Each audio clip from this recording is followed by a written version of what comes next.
Hi, so today is 29th of February 2020. Let us have a quick discussion on today's newspaper, The Hindu. Doctor APJ Abdul Kalam sahab ने कहा था, purpose of education का purpose होता है to make good human beings with skill and expertise. Skill भी होना चाहिए और एक्सपर्टीज भी होना चाहिए. At the same time we should try to make good human beings. So today we are going to discuss about coronavirus infects global market investors, dump equities. Share markets का हाल बेहाल है. Then second is about growth slows to 4.7% in quarter 3, but ये bottomed out हो गई है, means worst is over. Then हम बात करेंगे NIA, नेशनल इन्वेस्टिगेशन एजेंसी के बारे में. Fourth would be about Kalasa Banduri project. ये ड्रिंकिंग वाटर प्रोजेक्ट है. कहाँ पर है ये? This is in Karnataka. Fifth is about Matri Mandir eight ओरोवाइल. ओरोवाइल society है, इनका फाउंडिंग डे पे they were having some celebrations. This is in Tamil Nadu, Puducherry. Then sixth is about Polavaram project. And then seventh is about summer to be hotter than usual. ये Indian meteorological department ने कहा है. Eighth is about alternative medicines system must undergo rigorous testing, ministry of AYUSH. और ये सब होती है ना, homeopathy, Ayurveda, Unani, Siddha, Sowa, Rigpa. Will have a look on that. Ninth is about regional bonding. Wickremesinghe, prime minister, ex prime minister of Sri Lanka ने एक यहाँ पे स्टेटमेंट दिया है. Tenth is about state lethargy and its cough syrup poisoning. ये बड़े ही दुख वाला न्यूज़ है यहाँ पे. Will have a look on that. 11th is about Sri Lanka post war recovery and 12th is about Syria strike. हम ये देखेंगे सीरिया में अभी क्या रिसेंट टेंशंस चल रहे हैं. Then 13th is about WHO raises global risk of virus very high. China में केसेस फॉल हो रहे हैं बट वर्ल्ड में राइज हो रहे हैं. 14th is about America's Jewish president and this should be 15. 15th is about Sensex tracks global market plunge and then performance linked incentive to PSB staff. Then 16th is about Fasal Bima Yojana and then 17th is steadiness in economy is good. So let us begin discussion now. So पहला जो news है यहाँ पे that is about corona virus infects global market investors dump equities. See, covid corona virus से क्या हुआ, जितना इसका इम्पैक्ट हुआ चाइना में और जो वर्ल्ड का सप्लाई चेन लॉजिस्टिक्स है वो बुरी तरह हैम्पर हुआ, फैक्ट्रीज बंद है, तो इससे ग्लोबल रिसेशन होने के चांसेस हैं. जो इन्वेस्टर्स होते हैं they stampeded out of stocks and commodities. तो इन्होंने स्टॉक्स एंड कमोडिटीज़ से पैसा बाहर निकाल लिया इन्वेस्टर्स ने. और बिकॉज ये थोड़ा वॉलेटाइल होता है तो उन्होंने इन्वेस्टर्स ने एक साथ बहुत सारे इन्वेस्टर्स ने स्टॉक्स एंड कमोडिटीज से पैसा बाहर निकाला और वापस वो गवर्नमेंट बॉन्ड्स एंड सिक्योरिटीज की तरफ जा रहे हैं. तो इससे ग्लोबल मार्केट जो था वो टेल स्पिन पे आ गया. मींस बहुत सीवियर फॉल हुआ है ग्लोबल मार्केट का और इसका इम्पैक्ट इंडिया में भी देखने को मिला है. 2011 के बाद से जो डाउ जोन्स है इसका लार्जेस्ट सिंगल डे ड्रॉप हुआ है अभी. टोक्यो का निकाई, सियोल का KOSPI, European indices like FTSE 100 London and DAX of Frankfurt, ये सारे जितने भी स्टॉक एक्सचेंजेस हैं they were having a nose dive. They went into tailspin. Why? Because investors के अभी सेंटिमेंट्स लो चल रहे हैं. There is a fear of this global recession as well. And corona virus ये जो है ना ये अनप्रिडिक्टेबिलिटी ला रहा है. लाइक चाइना में केसेस कम हो रहे हैं but all over world cases are on rise. So that is why इससे investors sentiment are not well और उसके कारण जो स्टॉक मार्केट्स हैं they are not doing well. इन्होंने डंप कर दिए अपने सारे शेयर्स. जो बॉम्बे स्टॉक एक्सचेंज है इंडिया का वो भी सैंक हुआ. मार्केट अनसर्टेन है of the impact of virus on global economic health. किसी को पता नहीं है कि ये क्या होने वाला है. एंड रुपी भी मीनवाइल 72.27 डॉलर तक नीचे डूब गया था. अब इन्वेस्टमेंट जो रूट होता है ना उसमें गवर्नमेंट सिक्योरिटीज़ को सेफ माना जाता है. ट्रेजरी बिल यील्ड है वो भी फॉल हुई है अभी और ये फॉल होने का मतलब होता है इन्वर्टेड यील्ड कर्व. और inverted yield curve is not at all good because जब भी इन्वर्टेड यील्ड कर्व आता है it means it's a harbinger of recession. Harbinger मतलब ये साइन देता है, हार्बिंजर ऑफ रिसेशन, रिसेशन आने वाला है ऐसा बताता है ये. Eight the same time benchmark crude oil की जो प्राइस होती है ऑयल की, कच्चे तेल की, ये भी फॉल हुआ है. और ये अच्छी बात नहीं होती है। जब बेंचमार्क क्रूड ऑयल राइज होती है ना, इसका मतलब इकोनॉमी अच्छा कर रही है, लोगों का एनर्जी डिमांड ज़्यादा है। So whenever there is rise in energy demand, it means economy is doing well. But जहाँ पे क्रूड ऑयल कम हो रहा है या फिर एनर्जी का रिक्वायरमेंट कम हो रहा है, that means economic slowdown आ रहा है, इकोनॉमिक टर्मोइल है। बैंक्स अब क्या कर रहे हैं, जो भी इन्वेस्टर्स हैं ना, वो अब ये एक्सपेक्ट कर रहे हैं कि जब भी इकोनॉमी पुअर परफॉर्म करती है ना, तो बैंक्स अपने बैंक रेट्स कम कर देते हैं। हमने रेपो, रिवर्स रेपो और ये सब देखा था ना। तो बैंक रेट अगर कम होती है मतलब मार्केट में लिक्विडिटी बढ़ जाती है, लिक्विडिटी बढ़ेगी मतलब ज़्यादा पैसा आएगा, ज़्यादा इकोनॉमिक एक्टिविटी होंगी। सो अभी हम ये एक्सपेक्ट कर रहे हैं कि जो बैंक्स हैं, बैंक्स ऑफ यूनाइटेड स्टेट्स, ये इजी मनी पॉलिसी लेके आएगा, लिक्विडिटी इंक्रीज करेगा, रेट कट्स करेगा, ताकि हम इस रेसेशन और ये जितनी भी अनसर्टेनिटीज़ हैं इसको हम कॉम्बैट कर सकें। So this is about corona virus infect global market, investor dumps equities. Then ये जो सेकेंड है, ये भी बहुत अच्छी न्यूज़ नहीं है। Growth slows to 4.7% in Q3। Growth हमारी जो है वो काफ़ी कम आई है, 4.7% है। ये ना डेसिलरेट हो रही है। इसका मतलब ग्रो तो हो रहे हैं अपन, बट जहां हमें ग्रो होना चाहिए था 8-9% से, $5 ट्रिलियन इकोनॉमी भी चाहिए हमें, वो नहीं हो रहा है, डेसिलरेट हो रही है। मतलब स्पीड कम होती जा रही है ग्रोथ की। ग्रोथ नेगेटिव नहीं हुई है, ग्रोथ अभी भी हो रही है, बट इसका स्पीड कम हो रहा है, 4.7% तक आ गया है। ये स्लोवेस्ट पेस है in past 7 years. But silver lining ये है, मतलब अच्छी खबर ये है कि बॉटम्ड आउट हो गया है, वर्स्ट इज ओवर। अब इससे बुरा नहीं होगा, अब जो होगा वो इससे अच्छा होगा। Slump in manufacturing drags down momentum, momentum कम हो जाता है, mass into velocity. Now sustained improvement in agriculture and services continue है, और ये दोनों ड्राइव करेंगे ग्रोथ को। At the same time core industries में अभी 2.2% ग्रोथ रेट हमने आइडेंटिफाई किया है जनवरी में। कोर इंडस्ट्रीज क्या होती हैं? Electricity, steel, refinery product, crude oil, coal, cement, natural gas and fertiliser. ये 8 मिलके बताते हैं कोर इंडस्ट्री को, और इनके इंडिकेटर बताते हैं एक्चुअल में इकोनॉमी कैसा परफॉर्म कर रही है। एनएसओ ने बताया advance estimates 5% growth rate. Again 5% is good, but this is not sufficient, हमें इससे ज़्यादा तेजी से दौड़ने की ज़रूरत है। पॉजिटिव्स क्या हैं? एफडीआई अभी भी इंक्रीज हो रही है माइनिंग एंड एग्रीकल्चर में, और रूरल डिमांड, ये बहुत अच्छी चीज़ है कि रूरल डिमांड फिर से जनरेट हो रही है, और इंडिया में रूरल डिमांड ही बहुत हद तक हमारी इकोनॉमी को डिटरमाइन करती है। कॉरपोरेट रेट टैक्स अभी हमने कम किए थे ना, तो ये जो है ना, ये long term generational structural changes हैं। ये जो चेंजेस होते हैं, इनका जो रिजल्ट्स होते हैं वो इमीडिएट नहीं आते हैं, वो जो रिजल्ट्स आते हैं वो आफ्टर सम टाइम आएंगे, तो it will pay of in long terms. So this is about the recent slow down of Indian economy.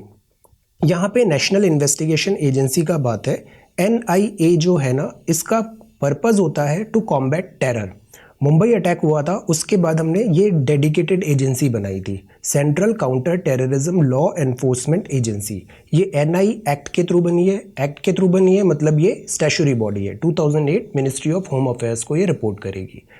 अब 2019 में एक NIA बिल आया, उसने इसको और टीथ दे दिए, मीन्स ज़्यादा स्ट्रॉन्ग कर दिया ऐसे।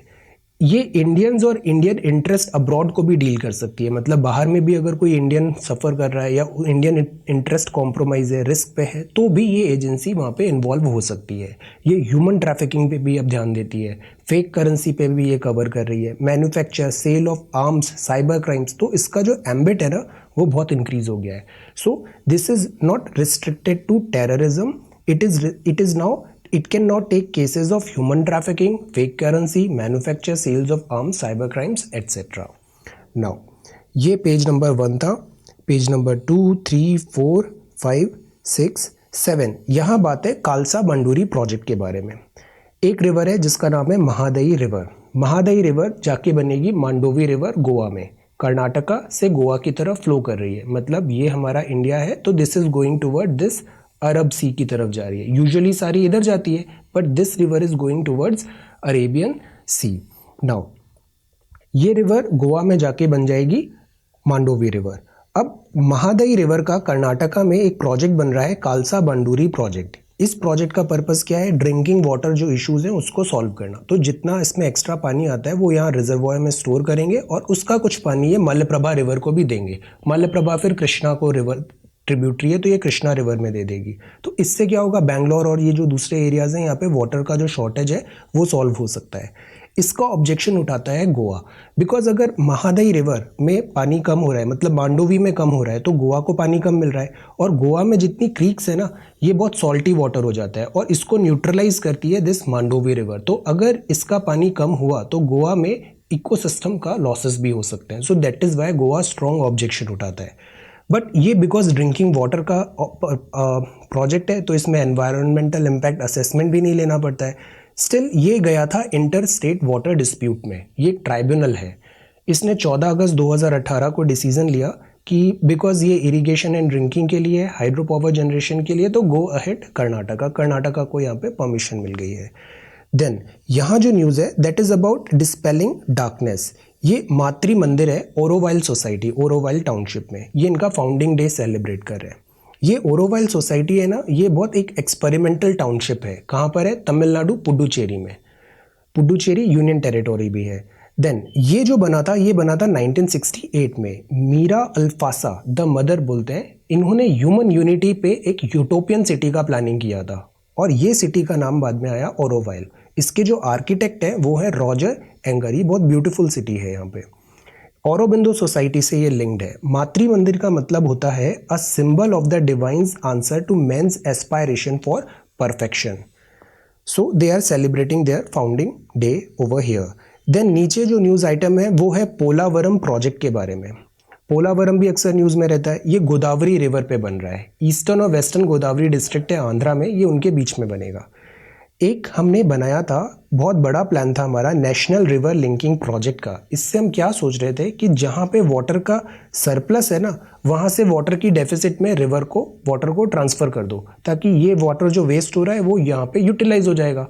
तो गोदावरी में वाटर सरप्लस है, कृष्णा में वाटर डेफिसिट है। सो देर इज़ अ प्लान की, और फिर पेन्ना रिवर भी है, यहाँ पे भी डेफिसिट है। सो देर वॉज अ प्लान कि इस गोदावरी का एक्स्ट्रा पानी इधर आप ट्रांसफ़र कर दो, इधर ट्रांसफ़र कर दो। तो ये मल्टीपर्पज़ प्रोजेक्ट बना देते हैं, पोलावरम प्रोजेक्ट। नाउ इसमें एक स्पिलवे का भी यहाँ पे कंस्ट्रक्शन की बात है। ये बहुत टाइम से एनविसाज है ये प्रोजेक्ट, और 2019 में सब लोग डिटरमाइंड थे कि इसको कंप्लीट कर देंगे, बट ये फिर भी डिले होता जा रहा है। तो स्पिलवे बना रहे हैं, वाटर गाइड होगा, ये चैनलाइज करेगा, और अभी हमें 2019 में इसकी डेडलाइन को मीट करना है। So this is Polavaram multipurpose project, Godavari river में है, आंध्रा में है, गोदावरी कृष्णा पेन्ना रिवर।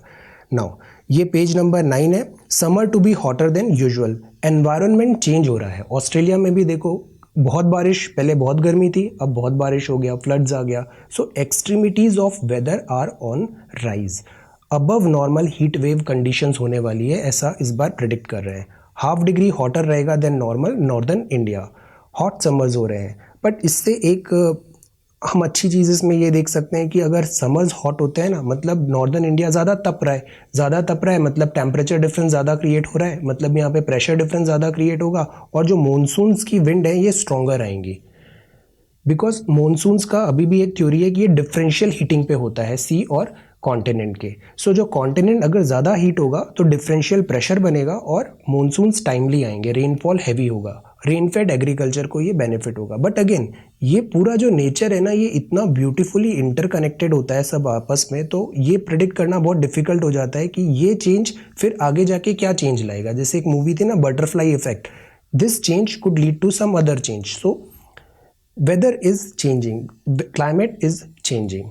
देन यहाँ पे बात है नेक्स्ट ऑल्टरनेटिव मेडिसिन का। ऑल्टरनेटिव मेडिसिन मतलब एक तो हमारी मेन स्ट्रीम मेडिसिन होती है ना, हम ये दवाइयाँ लेते हैं। इसके अलावा एक ऑल्टरनेटिव मेडिसिन सिस्टम भी है, जैसे मिनिस्ट्री ऑफ आयुष का है, ये होम्योपैथी की दवाई होती है, आयुर्वेदा होता है, यूनानी, सिद्धा, सोवा रिगपा, ये सब ऑल्टरनेटिव मेडिसिन है। अब कई बार क्या होता है, ये ऑल्टरनेटिव मेडिसिन बहुत इफेक्टिव होती है, ये देयर इज नो डाउट, इनका बहुत हिस्ट्री भी है और they are very effective in their own merit. But इनके जो क्लेम्स होते हैं ना, वो कई बार साइंटिफिकली प्रूवन नहीं होते हैं। जैसे अभी कोरोना वायरस में एक न्यूज़ चला था कि आप कुछ फॉलोइंग मेडिसिन ले लो, इस लोकल ऑल्टरनेटिव मेडिसिन की और वो एज अ वैक्सीनेशन का काम करेगी। बट ये मिसलीडिंग है, इसका कोई क्लिनिकल ट्रायल नहीं हुआ है, टेस्टिंग नहीं हुई है, डिटेल्ड स्टडी नहीं हुई है। सो इसके साइड इफेक्ट्स क्या होंगे नोबडी नोज। तो such type of medical claims should be avoided.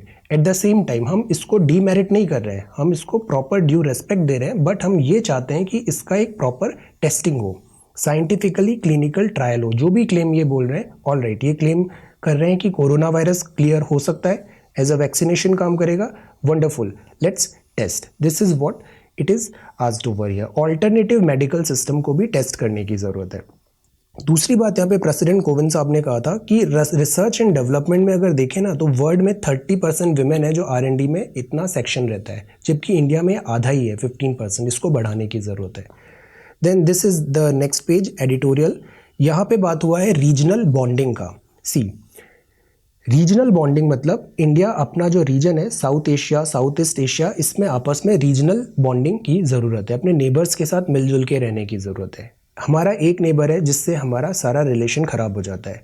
India need to engage with its neighbours for the realisation of its global ambition. अब इंडिया एक सुपर पावर बनना चाहते हैं, हम वर्ल्ड लेवल पे प्ले करना चाहते हैं, तो हमें छोटे छोटे प्रॉब्लम्स में नहीं फंसना चाहिए, हमें एक एमिकेबल रिलेशन रखना चाहिए विद अवर नेबर्स।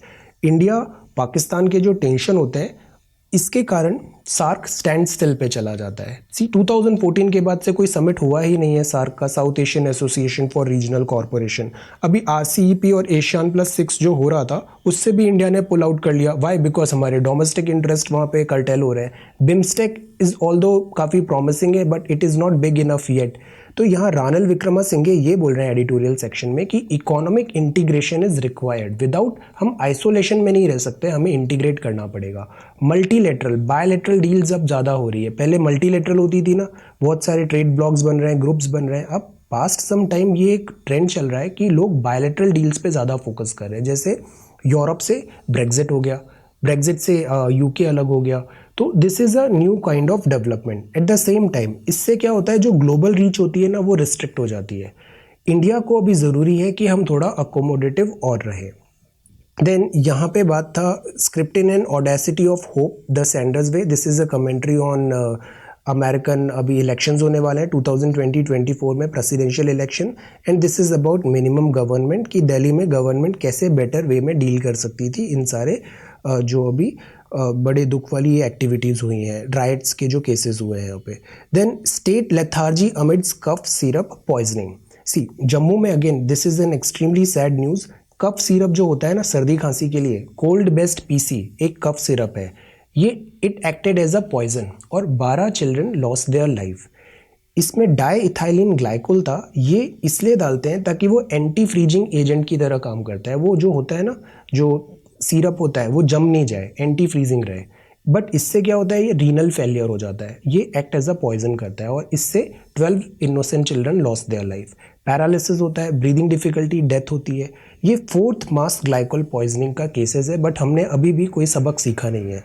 हम बहुत लैक करते हैं ट्रैकिंग ऑफ सोल्ड बॉटल्स। एक बार कुछ बिक जाता है ना, हमें पता भी चल गया कि वो गलत सेल हो गया है, but we are not having capacity कि हम उसको आइडेंटिफाई करें। जैसे US में एक ऐसा केस हुआ था, तो उन्होंने घर घर जाके हर एक वो जो सोल्ड बॉटल है उसको रिकवर किया। वॉर फुटिंग पे सब लोगों ने काम किया। तो ये जो मेडिसिन जैसी चीज़ें होती है ना, मेडिसिन हम ठीक होने के लिए लेते हैं, मरने के लिए नहीं लेते हैं। So we need to recall our policy. ये जो मेडिसिन है, इनका टेस्टिंग बेटर होना चाहिए, एडमिनिस्ट्रेशन बेटर होना चाहिए, और इनकेस अगर कोई फॉल्ट फाइंडिंग है, so we should have capacity कि हम उसको तुरंत रिकवर कर पाए। Yet another chance at post war recovery. Post war मतलब वॉर के बाद। कौन सी वॉर? Civil war. श्रीलंका जो है ना, इसका जो नॉर्दर्न प्रोविंस है, यहाँ पे तमिल पॉपुलेशन ज़्यादा है और यहाँ पे सिविल वॉर हुआ था। LTTE एक ऑर्गेनाइजेशन था, liberation tigers of Tamil Ilam. ये एक सेपरेट स्टेट मांगते थे। वाई? बिकॉज तमिलियंस का यहाँ पे काफ़ी एट्रोसिटीज़ हो रही थी इन श्रीलंका। सिंगला डोमिनेट कंट्री है ये। तो यहाँ हो गया सिविल वॉर। सिविल वॉर मतलब इंट्रा फाइटिंग, कंट्री के अंदर ही आपस में जब फाइटिंग हो जाती है ना, तो उसको सिविल वॉर बोलते हैं। जैसे कैप्टन अमेरिका में सिविल वॉर था, बिकॉज सब आपस में ही लड़ रहे थे, तो that is called civil war. यहाँ पे ये सब श्रीलंकन है, बट ये आपस में फाइट कर रहे हैं, तो that was a civil war. 26 years तक ये चला। 2009 में LTTE डिफीट हो गया। इसी बीच हमने इंडिया पीस कीपिंग फोर्स भी भेजा था श्रीलंका में, बट ये बहुत अच्छा एक्सपीरियंस नहीं रहा हमारा यहाँ पे। ह्यूमन राइट्स वायलेशन हुए इसमें बहुत ज़्यादा, तमिलियन रिफ्यूजीज़ इंडिया में आए, एक्सोडस ऑफ रिफ्यूजीज़ आया। इनको अब जो यहाँ जो रह रहे हैं अभी आफ्टर दिस वॉर, इनको जॉब्स नहीं है, प्रॉपर लाइवलीहुड प्रॉब्लम आ रही है, रिकग्निशन आ रहा है, तो they want a meaningful reconciliation over here. Then this is Syria strike, ये है page number 12, page number 13, page number 14। अभी रिसेंटली सीरिया स्ट्राइक काफ़ी न्यूज़ में आ गया है। सीरिया के जो प्रेसिडेंट है ना वो है बशर अल असद। ये अलावाइट सेक्ट के आते हैं, it is a sect of Muslims, but जो मेजॉरिटी है ना वो अलावाइट नहीं है, वो है सुन्नी मुस्लिम्स। तो अक्सर, और प्लस इनका काफ़ी टाइम से इनका जो रूलिंग था डिक्टेटरशिप सॉर्ट ऑफ था, तो इससे जो आम जनता है वो काफ़ी नाराज़ हो गई, प्रोटेस्ट होने लग गए, और इससे सीरिया में फिर अगेन सिविल वॉर हुआ। सिविल वॉर मतलब अगेन सीरिया के अंदर ही आपस में सीरियन लोग ही लड़ रहे हैं, सीरियन लोग ही लड़ रहे हैं, इसको बोलते हैं सिविल वॉर। अब जो घर में ही लड़ाई होती है उसमें अगर बाहर वालों को इन्वॉल्व कर लो ना तो वो लड़ाई सॉल्व नहीं होती है और वर्स्ट हो जाती है। This is the classic example of Syria. अब ये आपस में लड़ रहे थे, इनको आपस में मैटर सॉल्व कर लेना था, बट इन्होंने नहीं किया। तो आज की डेट में सीरिया में यूएस भी इन्वॉल्व है, यूके भी इन्वॉल्व है, रशिया भी इन्वॉल्व है, टर्की भी इन्वॉल्व है, एवरीबडी, सऊदी अरेबिया भी इन्वॉल्व है। ये सब सीरिया में आके लड़ रहे हैं, और इससे सबसे ज़्यादा सफ़र कौन कर रहा है? ये सीरिया की जो लोकल पॉपुलेशन थी, दे आर सफरिंग। पूरा सिटी इनका इतना एंशियंट सिविलाइजेशन है, इतना हेरिटेज है, सब डिस्ट्रॉय हो पड़ा है वहाँ पे। रशिया और ईरान है, ये सपोर्ट करते हैं बशर अल असद को। टर्की, यूएस, सऊदी अरेबिया है, ये सपोर्ट करते हैं रेबल ग्रुप को। तो सी, ये इनडायरेक्टली फाइट खुद के यहाँ नहीं कर रहे हैं, ये लोग फाइट कर रहे हैं सीरिया की लैंड पे, और जितना नुकसान हो रहा है वो किसका हो रहा है? सीरिया का हो रहा है। This is to be understood. अब एक एरिया है इडलिब सिटी है, इसको सीरिया रिकवर करना चाहता था, तो यहाँ पे अभी फाइटिंग चल रही है और यहाँ पे बॉम्बिंग किया। बट इस फाइटिंग में जो बैकिंग थी वो टर्की की थी, तो टर्की के ये 33 टर्किश सोल्जर्स डेड। ये बैकिंग जो अटैक किया था सीरियन फोर्सेस ने, ये किया with the help of Russia. अब टर्की बोल रहा है दे विल, वो वेंजेंस करेंगे इसका, they will avenge this death. Turkey threaten कर रहा है, और टर्की ये भी थ्रेटन कर रहा है कि अब हम रिफ्यूजीज का एक्सोडस भेज देंगे यूरोप में, बिकॉज टर्की एशिया में भी आता है और यूरोप में भी आता है। तो ये पूरा बहुत डीस्टेबलाइज हो रहा है यहाँ पे ये reason. Then 13th is about WHO raises global risk of virus to very high. कोविड-19 चाइना में केसेस फॉल हो रहे हैं, but world cases are on rise. Korea, Japan, Iran, यहाँ पे कंफर्म्ड केसेस आए, कैजुअलिटीज भी हुई है। सो WHO बोल रहा है वायरस का हाई हो रहा है रिस्क। अमेरिका में ज्यूइश प्रेसिडेंट आ सकते हैं। ज्यूइश क्या है? इजराइल जो है ना वो ज्यूइश कंट्री है, all over the world Jewish रहते हैं। ये ऐसा माना जाता है मोस्ट परसिक्यूटेड माइनॉरिटी रहे हैं during world war, and after that इनका काफ़ी ज़्यादा इनको हार्डशिप्स झेलना पड़ा था, but still they are financially very strong, और ये बहुत अच्छे बिजनेसमैन हैं। Mark Zuckerberg is a Jewish, Dell का जो हेड है वो ज्यूइश है, यूएसए में बहुत बड़ी लॉबी है इन ज्यूइश की। ट्रंप के जो सन इन लॉ हैं जार्ड कुशनर, वो भी ज्यूइश हैं। अब डेमोक्रेट पे जो अभी प्राइमरीज चल रही है, मतलब डेमोक्रेट पार्टी है ना वो अपना प्रेसिडेंशियल कैंडिडेट को चूज करने का इलेक्शंस कर रही है, इंट्रा पार्टी। देन इससे क्या हो रहा है, प्रेसिडेंशियल कैंडिडेट जो आएगा उसमें दो नाम है, माइक ब्लूमबर्ग और बर्नी सैंडर्स, और ये दोनों भी ज्यूइश हैं। अगर ये दोनों में से कोई भी प्रेसिडेंशियल कैंडिडेट बनता है डेमोक्रेट का, और फिर वो इलेक्शन जीत के यूएस का प्रेसिडेंट बन जाता है, तो ऐसा पहली बार होगा कि कोई ज्यू यूएस का प्रेसिडेंट बन गया। यहाँ पे again Sensex tracks global market plunge. Virus है ना, इसका फीवर खत्म ही नहीं हो रहा है कोविड का। Share markets don't like uncertainty, don't like unpredictability, और हम आपस में सब इंटरकनेक्टेड होते हैं। अगर यूएस का मार्केट फॉल होता है ना तो इंडियन मार्केट भी फॉल हो जाता है, तो इंडियन मार्केट भी क्रैश हो गया। इक्विटी मार्केट प्लंजेस, और जो एफपीआई है, एफपीआई हमने देखा था ना, एफडीआई और एफपीआई, तो एफपीआई हॉट मनी था, इक्विटीज में पैसा आ रहा था फॉरेन पोर्टफोलियो इन्वेस्टर्स का। तो अगर कुछ भी इनको डर लगता है ना, अनसर्टेनिटी आती है, तो ये पैसा तुरंत भेजते भी हैं और तुरंत निकाल भी लेते हैं। तो they have taken out their money, sale कर रहे हैं ये सारा। तो that is why it is called hot money, जल्दी आ भी जाता है और जल्दी चला भी जाता है। Then 15th is about performance linked incentives to PSB staff.